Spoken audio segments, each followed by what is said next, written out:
So we can jump right in. For those of you who it is your first session, what I do is I'll walk you through and we can actually plan together. So you can open up your dart, arrow, boomerang, whatever it is that you are working on. So you open up your guide you're working on.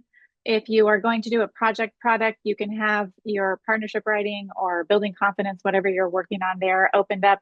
And then, of course, if you're going to incorporate building confidence, you can have that. So I will do some screen sharing as we go and walk you through, and you can just do it right alongside me, or you can listen in and do it later.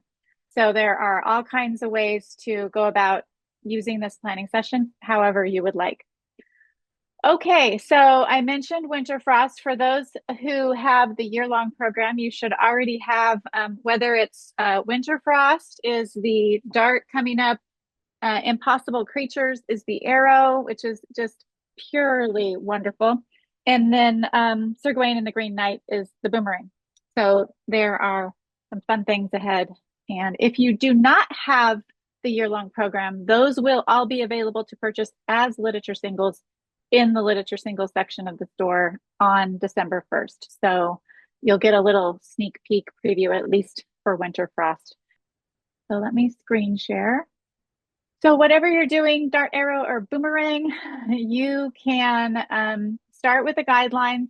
If you haven't yet, there are all kinds of goodies in here in the guidelines. And, even if you've been doing them for a while, it's nice to revisit the guidelines every once in a while. There are little things that you will see in here that will resonate with you that maybe you did not necessarily connect with during the first time that you saw them.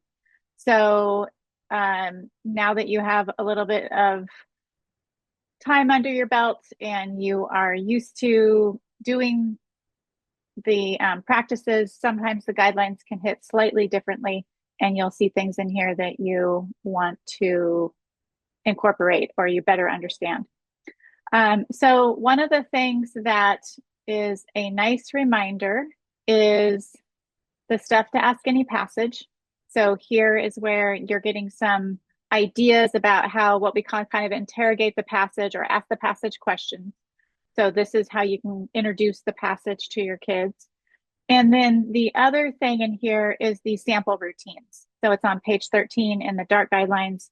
In the arrow and boomerang guidelines, it'll be around that too. But there are different routines that you can do. So we have basically day 1 through 5, because we know some of you are homeschooling on the weekend or have a different schedule. So we didn't set it out like a Monday, Wednesday, Friday, or Monday, Tuesday, Wednesday, Monday through Friday thing. We just wanted to give you some ideas. And you'll notice that in some of the routines, we even have take a break incorporated in there. So if you have a 4-day-a-week routine, maybe you go to co-op one day, maybe you go and have some sort of Forest Friday or field trip thing that you do one day. It doesn't mean that you can't do this. You just need to incorporate that into your routine that you're using for your guide. So check out the guidelines if you need some more guidance. So let's skip over to the dart. I'm going to use the dart. Everything I say is going to pretty much apply to arrow and boomerang as well, if you're doing one of those. So I like to kind of take a look, and one of the things I like to look at is the literary device. So I know we're going to be doing descriptive language for the literary device. So as I start to do my planning, I'm going to think about that. Okay, so on the Quick Start Guide, we started to add these suggested reading guides. Not all of the issues have them yet.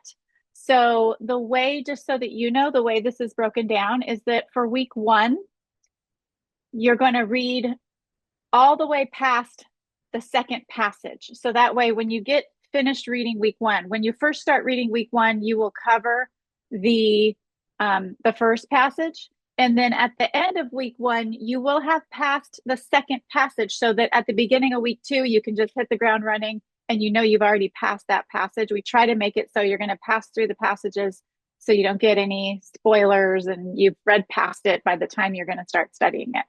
So what I like to do is take handy dandy sticky notes and go to this reading guide, or look at the very end of the guide. You'll have all 4 passages and you can mark where the passages are. So you actually go like to, like, I'm going to read past page 85 for my reading week. So I can either mark according to the reading guide and I can mark where those are going to be, or better yet, you can actually hop down to, let me just move my window over a little bit. So I'm going to hop down to the passage pages. Here at the end of the dart, you'll see that there are all the passages lined up. And this is a really good way to just see, like, the first passage I know is on page 1. So I can take my sticky note and I just go ahead and put it on page 1. And then I can go to passage 2. I know it's on pages 69 and 70. So I'm just going to hop to 69 and 70 and go ahead and put a sticky note on those pages. That way, when I'm reading, I know when I've passed the passage. So you can put your sticky notes in now if you're planning along. That's a great way to do that. So that's the quick start guide. Now, you notice the quick start guide, it talks about, reading your guidelines. I already talked about that with you a little bit. The next thing you're going to come to is the Our Week With. So we have a planner for you. There's the prep side and the with the kids side. So we're going to be doing the prep side today. The first thing it says is read the week's passage, then review possible questions to ask the passage. That was what I showed you in the guideline, that idea of stuff to ask any passage. So you're just kind of think about, like, what have you done with your kids in the past? What have you already covered? What kinds of literary devices have you talked about? Did they just recently learn more about question marks? Did you go over question marks and there's a question mark in the passage? Those kinds of things. Like, start to think, what piques your interest? What do you think is going to be interesting to them? Then read the what to note and how to teach sections, which we'll get to. And there's some things like pick the concept you'll skip this week. So once again, we offer a lot of content that you don't necessarily have to do it all. If there's something in there that your child already knows, you can skip it. If you think it's going to be too much for them, you can skip it. If you have a really busy month ahead, which for so many people, December is, you can choose to just pick one concept to cover instead of doing everything. So really think about, in this planning process, what is your month ahead? What are you looking at? What types of things does your kid know? On the next page, we're going to get to the tracker, and you can use that to inform your decisions. Then it says one of the things in that middle section there where it says read the what to note and how to teach passage, how to teach sections, it says note a concept you learned. So we're actually acknowledging for you parents that there are things that you're going to learn along the way, or you're going to remember things that you forgot when you were 8. Maybe you learned them when you were younger, and all of a sudden you're like, oh, wait a second, this is amazing. I forgot all about this. So that's kind of a fun little nod to the fact that we're learning alongside of our kids. Then it says pick a copywork strategy. The guidelines cover all the copywork strategies, French style, along with French style dictation, reverse dictation, and dictation. So you can go through that and decide what you're going to do. Plan a copywork hygge. So you might think about your time ahead. Is there some time you're going to be out? Is there a coffee shop you're going to go to? Like our coffee shop up the road just recently got all the like peppermint drinks and all that kind of stuff. So maybe there's some kind of holiday festivities that you can incorporate with just a normal homeschool lesson plan. And then read the spotlight for that week, and then also select big juicy questions to discuss. So with the big juicy questions, one of the things that you can do when you're prepping your book, remember I said you can go through and you can put your sticky tabs in. Another thing that parents like to do for the big juicy questions, they are in order from how they are going to fall in the book. So you can actually take scissors and cut them up and make them into bookmarks. So if you have your big juicy questions right now, you could actually cut them up and make them into bookmarks and slide them into the book. Okay, so we're ticking through here. On the bottom, there's letting your kids pick a big juicy question they want to skip if they don't like it. That might come along the way. Discuss the literary device. I already talked about kind of cueing into that literary device that's going to help to inform maybe some of the things that you do this month. Plan a morning or afternoon to try the writing activity. and then host a book club party. So this month is already, or December is a big party month already. So maybe you can look at the party guide and see what is in the party guide that you could actually kind of sprinkle throughout the month, as opposed to having like a culminating book club party on top of all the other holiday festivities that are going to be happening in December. So that's another way to use that. Okay, so like I said, here's the Dart Skills Tracker. So before we get to the week one content and then you continue on with your planning, you can look and see, what have you marked off on here? What does your kid have? What are they learning? What are you saving for later? So that you have a really good sense. Like I said in the past, you just need one of these for each child for the year. So this is kind of a culminating skills tracker throughout the year. This is the one that I actually have for my planning with Lissa, so that we make sure we cover everything throughout the year when we're creating the darts. So mine has all kinds of scribbles and scratches over it. It would be super fun to see yours at the end of the year. So hopefully you have your notes here, and that can help you help inform you about what you want to make sure to cover. You can also take a quick peek at your kids' free writes right now and see, you know, what are they missing? Like, what are the things? Are they not capitalizing proper nouns? Are they not putting periods? What are the types of things that they are not quite getting in their original writing? And then those can be things, instead of addressing them in the original writing, you can address them here with someone else's writing and watch those skills carry over to their writing. So it's a good time to start to kind of look at this skills tracker. And once again, your kids don't need to see this. This is just for your in knowledge as you're looking at what types of things you're going to cover with them. Okay, the spin and spiral gives you an overview. So it's mainly covering the things that are go into more detail in the Dart, and especially the spotlights. So you can take a look at that just to kind of give you an idea of if there are some things that pop out here that you want to make sure that you cover. And then we have the cultural context box. This box is really handy for if you want to just simply bring up topics in the book that maybe are not as familiar to your kids. Maybe you don't celebrate Christmas and Christmas is in the book. So we give you a little rundown on some of the Christmas customs that are here. Maybe you don't know much about Denmark or the lore that is going to be covered in this book. So these are just some ideas for like hooks that you can hook into and background knowledge that you can share with your kids as you're reading. And you can also use these as a leaping off point for projects and other work that you do, or some sort of unit study that you're creating. All right, so week one, we've got the passage and the why this passage, which kind of gives you just a short little blurb about why it caught our attention and why we wanted to put it in the Dart. And then, of course, you have the big juicy questions before you read. So those questions are questions that are pretty standard in the Dart.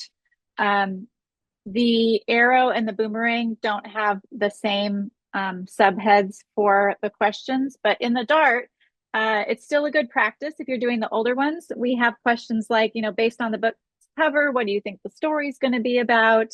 Any guesses about the setting or where you think it's going to take place? So those are kind of just fun sparks to get the kids interested, especially if the book has a really great cover, which Winterfrost does. I mean, come on, little tiny people on the cover there with those big wonderful trees and that adorable door heading into the tree. It's just so exciting. And then, of course, if you're doing Impossible Creatures, there's tons going on that cover. So it's just kind of a fun leaping off point to talk to your kids about the cover and what that's got going on. Okay, and then the what to note gives you lots of fodder when you're in that stuff to ask any passage stage where you're talking about, you know, what do you notice? What do you see? These are some interesting things about this passage. It also gives you a few little tips about, you know, adapting copy work for your child. We don't always put a note in here, but sometimes, especially if it's passage a little bit longer, we just kind of once again reiterate and encourage you to make adjustments. If it's a really busy month like December, you can always, you know, shorten copy work. You can also not do copy work at all and just discuss the passage and then maybe do like a French style dictation or something, or not even do dictation at all. Once again, conversations, they learn so much through conversations. So if it is a busy time, do not feel like you haven't done enough if all you're doing is discussion, because they're going to learn a lot from that. So you can, once again, pick things you want to make sure that you note to them, and then cross out things that you don't think you're going to bring up. And then the highlight this week is copy work. So we do give you some tips there for how to handle copy work in the Dart. If you have Arrow Boomerang, you don't have this. The Dart is really structured as a training tool. So those of you who have the Dart get a little bit more hand-holding, we might call it. So this is the copy work week. And then there's the note about spelling, which is pretty typical in all the Darts. And then this one has, in week 1, there is a little passage section here about setting the scene with sensory details. So this really caught my attention because I know the literary device is related to this. So I'm starting to think about, of all of the projects in partnership writing, which project might seem interesting to do related to this. So I'm starting to already formulate in my mind, knowing the resources that we have available, what we might do for a project. So that's something like, once you get to know partnership writing or building confidence and growing brave writers, you will start to go through these, and your brain will start to ping like, oh, that would be really good to incorporate. Oh, we can integrate those. So that caught my attention. Also, alliteration is another section here. And then there's a try it for making alliterative descriptions. And then the spotlight is periods, the stop signs of punctuation. So once again, if your kid has periods down, you could skip the spotlight if you read through it and you think there's some little hooks in there that will help them remember and continue to play with periods a little bit.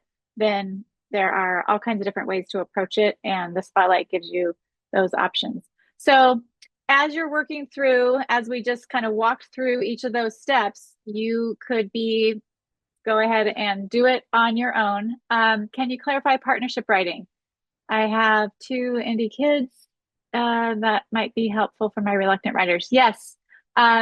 So partnership writing, I'm going to show you partnership writing here in a minute, but it's the idea that you are partnering with your kids. So they might write a little bit and get fatigued and kind of lose their steam. And then you come in and you kind of help by jotting some things down for them. And you are literally partnering back and forth with the writing.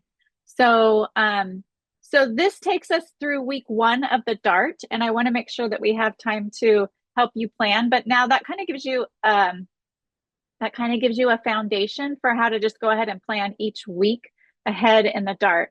And then, so I'll skip over weeks 2. They're set up the same way, except for week 2 has French style dictation already mapped out for you. If you have the Arrow Boomerang and you want to do French style dictation, you can really easily just copy and paste from the PDF into a document and just make your blank, reformat it, make your blank spaces for the words that you want your kids to practice spelling, and use that to make your French style dictation. And the same goes for when in the Dart in week 4, we have the reverse dictation. So there's the passage where you take away the capital letters and a lot of the punctuation. We don't remove all the punctuation at the Dart level because we don't want to give them too many errors to find. We usually do somewhere between 15 and 22 so that they aren't overwhelmed. But same thing, to make up your own reverse dictation passage. And then we get to the literary device. So it is descriptive language. And so we're talking about like sensory descriptions and similes and metaphors and adjectives. So things that are really descriptive. And the writing activity is to describe a holiday delight. So it doesn't have to be Christmas. It could be any holiday. It could be a birthday, whatever it is that your family might celebrate as a holiday. And there's a space there to record the senses. So sight, sound, smell, taste, and textures. And this made me think it would be really, really fun to use keen observation as well. So if you have growing brave writers, Do you guys see Growing Brave Writers now? Um, so in chapter 5 is keen observation, adding detail to writing. So these are really great things to go together. So you could do the dart without doing anything in Growing Brave Writers. But if you have Growing Brave Writers, this is the way you use this resource, is looking at, okay, what have I got going in my Dart? What have I got going other places? How can I bring these practices in Growing Brave Writers? Because these are practices you're going to use over and over and over again. So if we go to page 57 here in Growing Brave Writers, it's the guide to keenly observing. And so it walks you through the parent, tells you what the purpose is, and then it has an activity for keenly observing an item. And so it is just full of questions. And then if you wanted to expand it out beyond what was in the Dart, you could use the chart, and it's tons of questions to ask for each sight and touch and smell and sound. So I could see this, we talked about one of the ways you could kind of make copy work or make practice this month a little bit different, taking the kids or just do like a one-on-one time with your child, take them to a place where, or make a peppermint chocolate milk or something, and then have them do this keen observation of something that is related to your holiday. So that got me thinking. This is how you bring the three pieces of Brave Writer together. So that got me thinking, you know what? In partnership writing, there is this wonderful project that is the 5 W's. Okay, so on page 66, there's this really fantastic project, the 5 W's, who, what, when, where, and why. Now I got to thinking, all of this kind of sensory detail, all of this information could lead to a project kind of about a holiday food. Like, why, how did we get this holiday food? What is the holiday food? When did it start to become a holiday tradition, either in our family or in our culture? Where did it originate? What is it? And why do we have it? So using keen observation could help them to, come up with some vocabulary related to this, and then add on the different topics and different areas of study. So each week you would go through and you could start to map this out, where you're looking at, really the project objective. I mean, basically you're giving your child a chance to kind of collate and bring together information before they have to put it in like an essay format or some sort of report. They're gathering information on note cards, and they're pulling it together, they're categorizing it, they're pulling it together in this graphic organizer format. So they could do a person, like, is there a person related to a holiday that you celebrate? It could be about a specific location, maybe even related to winter frost. It could be something about it takes place in Denmark. Or it could be like factual details about a place or descriptions of a character. Like, this book has Nisi, and there are other like brownies and other types of little characters like this. So it could kind of spark their thoughts about like folklore and creatures and, little people that show up in our tall tales, or even, some sort of folklore.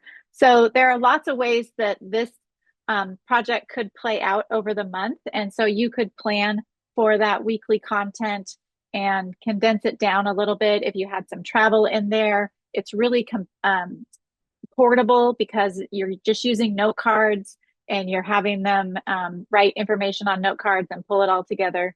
And there are some ideas here for, what to put on the note cards, and then sorting the note cards, and then doing like an editing and rewriting and handwriting the final copy. You could find an organizer like this, or you could even have them draw and create their own graphic organizer or print off silhouette type outlines from the internet related to their topic so that they could fill those in. So I think that would make up a really great project. That creates a really great project for a month like this, where you have all kinds of things going on that really only happen once a year. And so it'd be a great way to get them to kind of examine some of those, and a wonderful project to be able to do to bring all that together. So you've got your language arts, you've got your grammar and punctuation and literary devices with your Dart, and then you've got your writing project with the 5 Ws, and then you have your practice from Growing Brave Writers that you're bringing in, which is the keen observation. And that is one that you would want to bring back and do over and over again anyway. So it's a really great time to incorporate that. So my songs into music, could this work for a song? Absolutely. Oh my goodness, it would work wonderfully for a song. So like, where did Jingle Bells come from? Who wrote it? When was it first produced? Where was it produced? Why, where did it come about? Was there a setting related to it? Was the person who wrote the song thinking of a specific setting? Does it take place in New England? Does it take place in Florida? I don't know. Jingle Bells and a one-horse open sleigh might not be Florida. What is it? Why do we sing it? There are, in partnership writing, it does talk about the why question and how it tends to be one of the more difficult questions to answer. So let me just see really quick here. It says the why question can be the most difficult. For instance, how would a child answer why to the question of the country Morocco or the planet Jupiter? This is a moment to encourage the generation of insight. Perhaps ask if there is some question about the topic that lends itself to a why explanation. For instance, perhaps the child will discover that Morocco has 2 national languages, French and Arabic. This fact may prompt someone to ask why.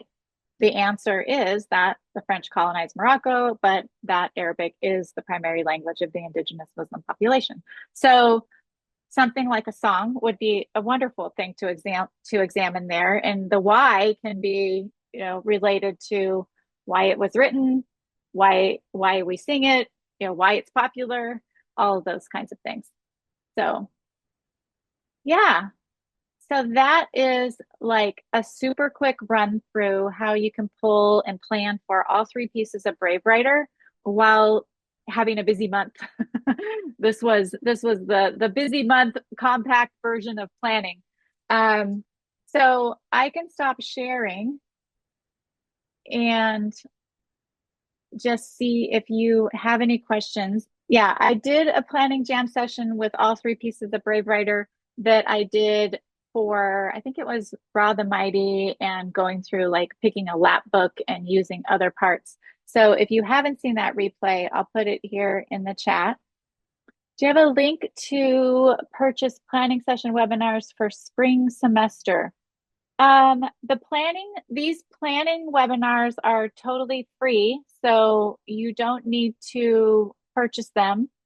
If you're talking about the training, which is separate from this planning, we do have a training sessions that start in January, and they include office hours with me, where everybody shows up in a meeting and we talk through specific questions that you have about Brave Writer and homeschooling, and then a monthly webinar and also weekly resources that we send out. So if you are looking to get in on the training, it's actually really, really great. It's a lot of content for not that much. So $35, and you get 4 webinars, weekly emails with tons of resources. You get access to Brave Learner Home if you're not already in Brave Learner Home, and you get the office hours, which we do a general office hours, which is open to anyone. And then we do a high school office hours. The general office hours open to anybody in the training.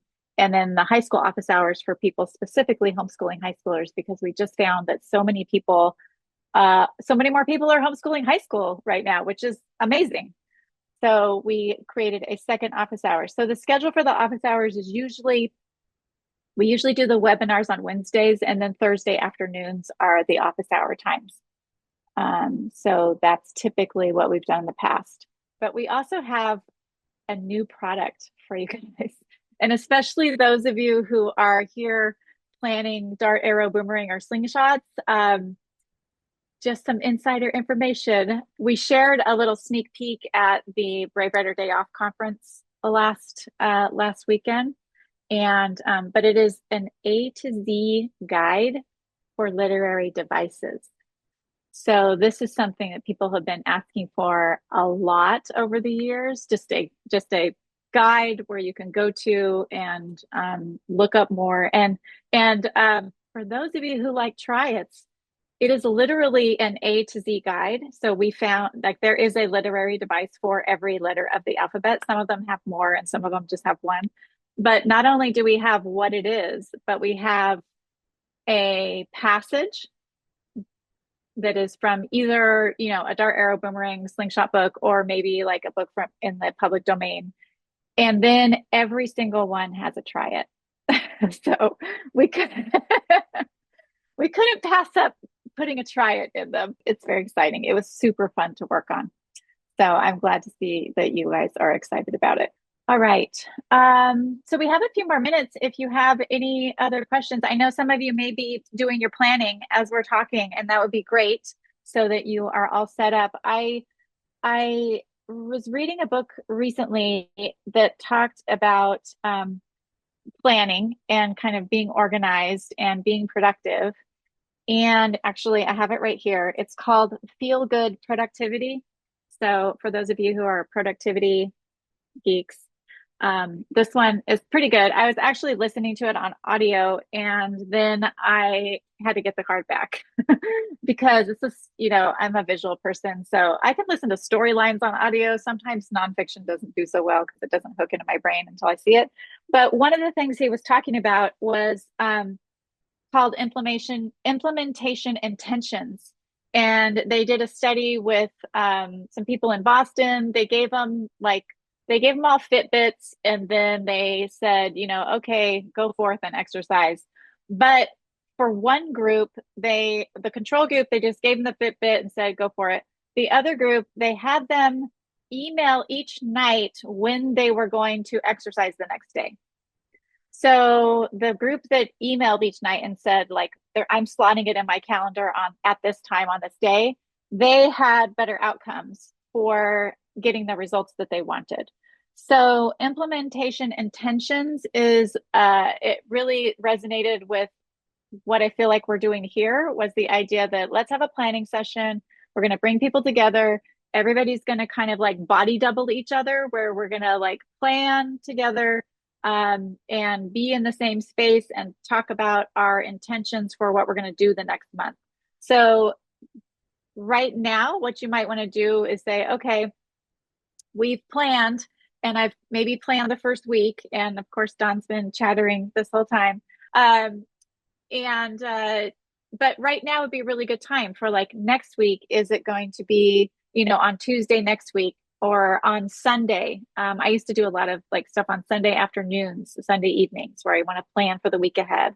So this would be a really good time, just like in your calendar, slip in like planning time. If you block out an hour, you let your family know, you let whoever your support people know, you let your kids know that's going to be time for them to watch a movie, like whatever it takes for you to set aside that planning time. That is your intention that you're going to implement your plan and actually do it. So I felt like that was a really good way to talk about it. It's called implementation intentions.